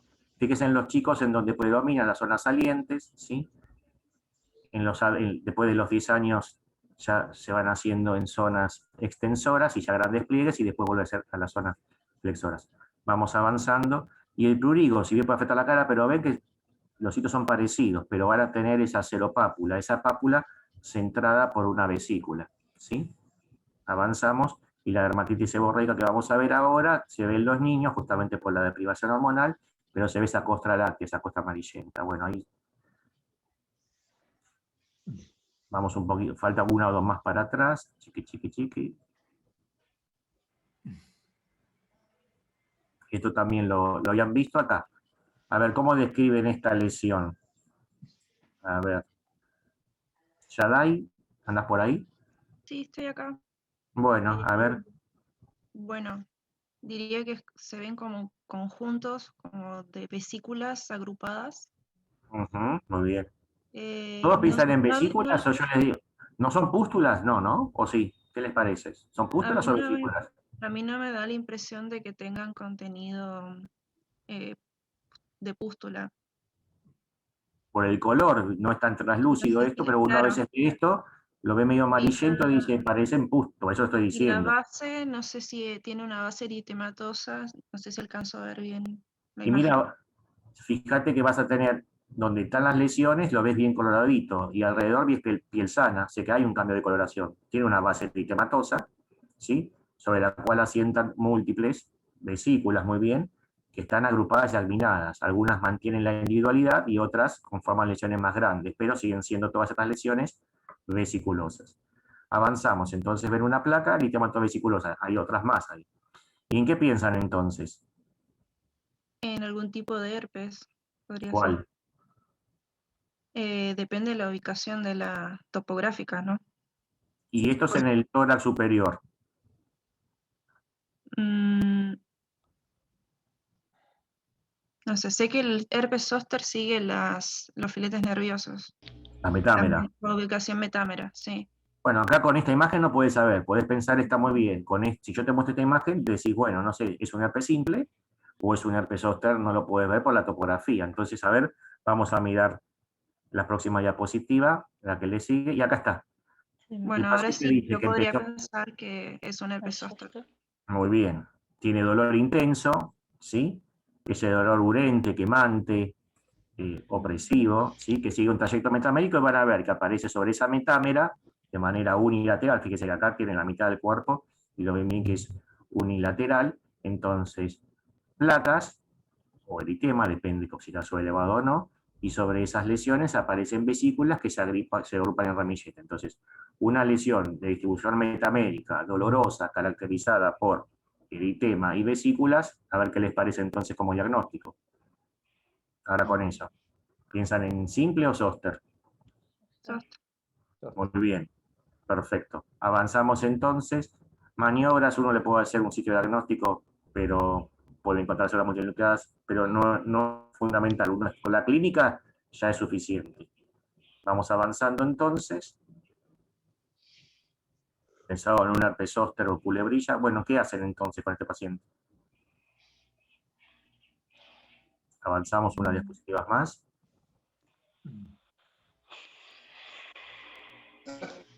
Las últimas diapositivas, quedan 3 minutos. Bueno, muy bien. Esto es un herpes zóster, no hay otro diagnóstico para pensar. Después pueden jugar con algunas otras cosas. ¿Sí? Adelante, por favor. Esto es patología frecuente, tienen que conocer y también tienen que saber el tratamiento, porque este paciente lo ven ustedes y hasta que llega el dermatólogo, cuando llega ya pasaron varios días o semanas, ya la medicación no va a actuar y si no el paciente nos va a consultar por un dolor asociado al herpes o una neuralgia posherpética. Por eso es importante que ustedes reconozcan este cuadro en su vida médica y que lo traten, si ya tienen la sospecha. Si no tienen posibilidad de hacer la derivación inmediata al dermatólogo, porque hasta que llega al dermatólogo ya estas lesiones evolucionaron, pero sí la sintomatología va a seguir avanzando, ¿sí? Esto es un herpes zóster torácico, entonces. Vemos un caso más, a ver.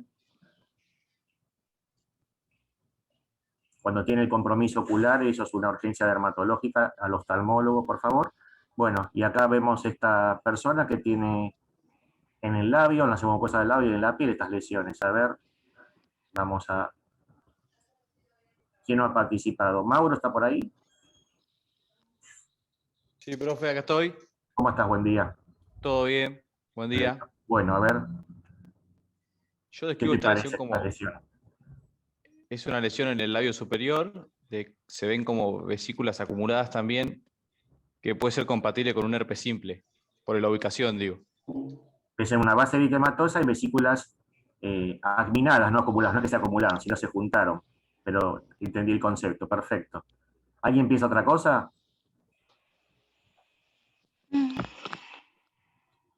Y recuerdan, si uno les pregunta entonces qué factores desencadenantes puede tener esto, ¿cuáles mencionaría?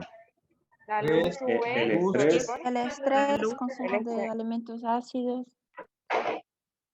La radiación UV, doctor. El estrés. ¿Y en las niñas, en las chicas? La menstruación. Muchas veces te dicen muchas chicas, cuando uno se da cuenta, o te lo dicen, cuando está por tener su periodo menstrual, muchas veces anticipa la aparición del periodo menstrual con esto, ¿no? Que se va repitiendo eso. Muy bien, entonces avanzamos. Si el ciclo menstrual es una vez al mes, ¿por qué aparecen de 3 a 4 veces al año los herpes simples?